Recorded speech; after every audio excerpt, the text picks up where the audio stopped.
Most people see the blast furnace as a massive static vessel of iron and brick.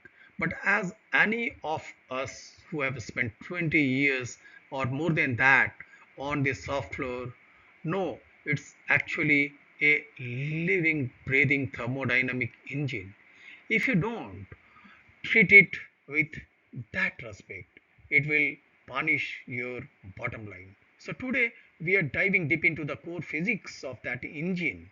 By the end of this session, you will walk away with the three critical deliverables. First, a diagnostic framework to categorize the three states of the blast furnace process.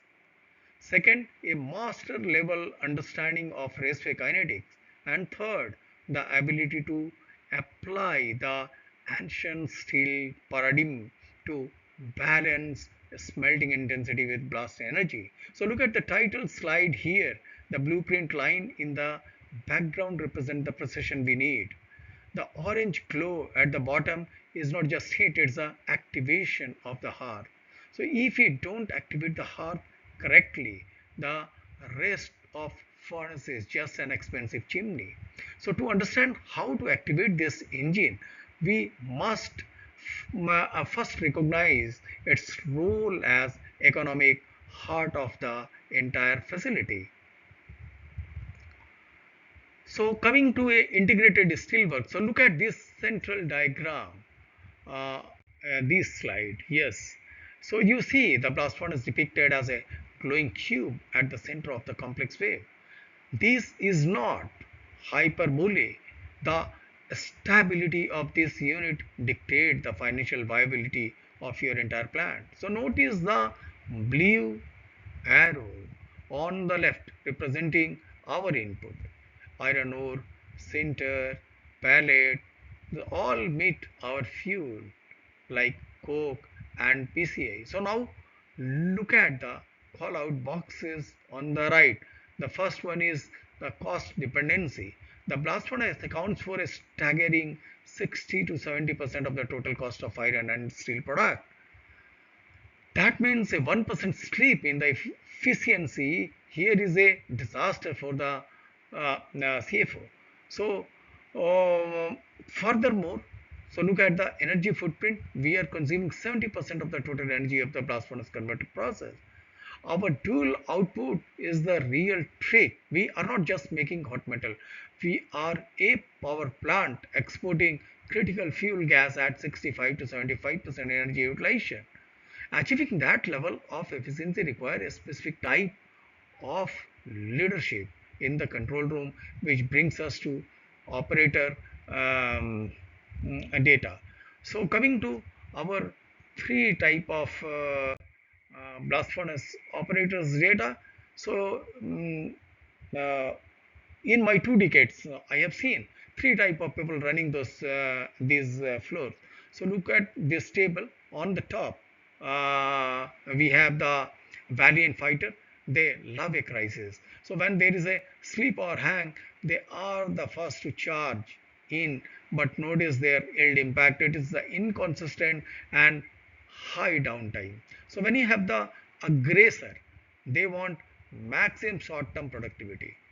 They force blast increase and push burden ratio to absolute bring. It looks great on the one shift, but it's disaster for the next two. So then there is the master, the outstanding expert focuses on relentless regularity and stability. They anticipate and nip trouble in the bud. So notice the orange highlight on the far right, sustainable, long-term, optimum continuous flow. So that is our goal. We do not just heroes, we want master who understand that a steady furnace is a profitable furnace. To become that master, you need a structured way to diagnose what the furnace is telling you. So coming to the diagnostic framework, so these three states of blast furnace process is shown. So this flow sheet is your diagnostic bible. When you look at the blast furnace process on the left, we break it down into three distinct states. The first, the state of BF body, follow the top branch to the sidewall state. If you see bonding, you are looking at scaffolding. If you see etching, you are looking at the burnout. We want that middle orange box that is regular. The second branch is a smooth operation condition, that is about gas flow. If you are an abnormal state, you are dealing with the channeling or breezing. Both are killers for productivity. Finally, look at the blast furnace heat state.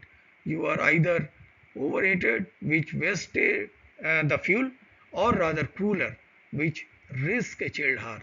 So, as a senior engineer, your job is to keep all three of these highlighted box: regular body, regular performance, and regular heat.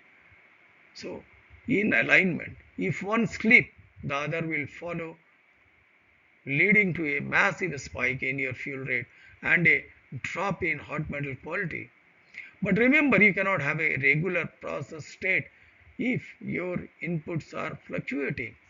So, coming to the material foundation.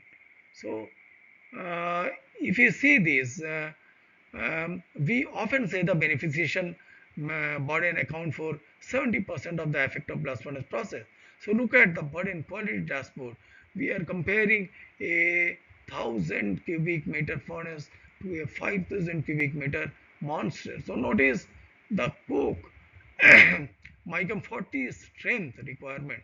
For a smaller furnace, 78 might cut it, but for the large unit we need to list 86, because the physical load at the bottom of a 5000 cubic meter furnace will crush wick coke, destroying your permeability. So look at the center iron and basicity fluctuation at the bottom. We need these held to plus minus 0.5% and 0.08 respectively. If your center chemistry is swinging widely, your slack chemistry follows and your desulfurization kinetics go out the window. High intensification is physically impossible without strict adherence to this raw material standard. So you cannot operate your own way out the bad chemistry. You can only mitigate the damage. Once the burden is right, we turn our attention to the engine room where the actual smelting begins. So the engine room, if we look into where we are activating the hearth, so now look at this cross section of the furnace. We have labeled it like a mechanical engine to change your perspective. Position 1 at the top is the intake where the burden descent. But look at position 2, the hearth. We we call this the engine. This is the origin and the conclusion of melting. So this is where the coke burns, producing the reducing gases CO and hydrogen that create the physical burning, which create void necessary for body to descend. It also acts as a reservoir for liquid iron and slag. Historically, furnaces were limited by the blast capacity. If the blast doesn't penetrate the center, the hot metal freezes and the dead man become an impermeable block. So let us discuss on the position 3. The exhaust is our taffel notches. So if the engine is zone 2 is not active, the liquid do not follow the notches properly, leading to hearth drainage issue and eventually a forced slowdown or a real disaster. So to keep that engine room active, we have to master the physics of raceway. So this slide shows the most violent place in the steelwork, the raceway. The visualize a high-speed oxygenated blast entering from the tier on the left. Look at the vortex. So coke fragment are not just sitting there; they are spinning in a continuous high-speed loop. So this is where the chemistry happens. So look at the equation overlay. So carbon plus oxygen yields CO2. This oxidizing zone boundary is critical. To the right you see the dead man, that dense semi-permeable core of unburned coke. So if the recipe is too shallow, the dead man grows and become cold, hindering liquid flow. If it is too deep, you risk hitting the center too hard. Uh, the raceway is the lung of the furnace. So if the lung is congestion, the furnace cannot breathe. Gas distribution turn into nightmare of channeling, and your wall heat load will spike, potentially damaging your cooling. So, um, so coming to our next activity regarding the mastering this lung require us to look at the specific gas composition curves generated in this zone. So coming to this graph. So this graph is a technical masterpiece of a diagnostic or diagonizing raceway depth. So look at the y-axis, the gas composition percentage. The x-axis shows the distance from the tuer in millimeter. Follow the light blue oxygen curve. It drops to zero almost immediately as oxygen is consumed. Now follow the orange CO2 curve. It peaks right around 800 millimeter from the tuer. The critical point is where the CO2 curve drop back down to 1 to 2%. So that's mark the strict physical edge of the combustion zone. Notice the white CO curve skyrocketing at high is in same point. So this is where the temperature peaks at roughly 2000 to reducing CO gas that ascend into body. So if this boundary shift too far inward or outward, you have changed your flame, the raceway adiabatic flame temperature, and that directly impact your silicon transition and your overall hot metal heat. So how to do we move that boundary? We use the master lever of kinetic energy. So coming to our next slide, uh, so if you only remember one slide today, make it this one. Kinetic energy is the mechanical driving power that dictate the depth of your raceway. So look at the leverage model formula in the center equals. So but for us the practical operational formula is cube times divided by the squared and squared. So let's break that jargon down. Is your blast volume. It's the ultimate cubic driver. Is blast temperature a linear multiplier? But look at end, the number of tier and the nozzle area. So because they are squared and in the denominator, reducing your nozzle size, plugging a tier is dramatically force your kinetic energy, and we use blast speed as our daily shorthand proxy. So if your kinetic energy is too low, the raceway collapse. If it is too high, you are literally blowing the furnace apart. So let's look at the data that proves how this energy translates into physical penetration. So kinetic energy drives the raceway penetration. So this scattered plot is not just theory. It's backed by live furnace probe and cold model experiment.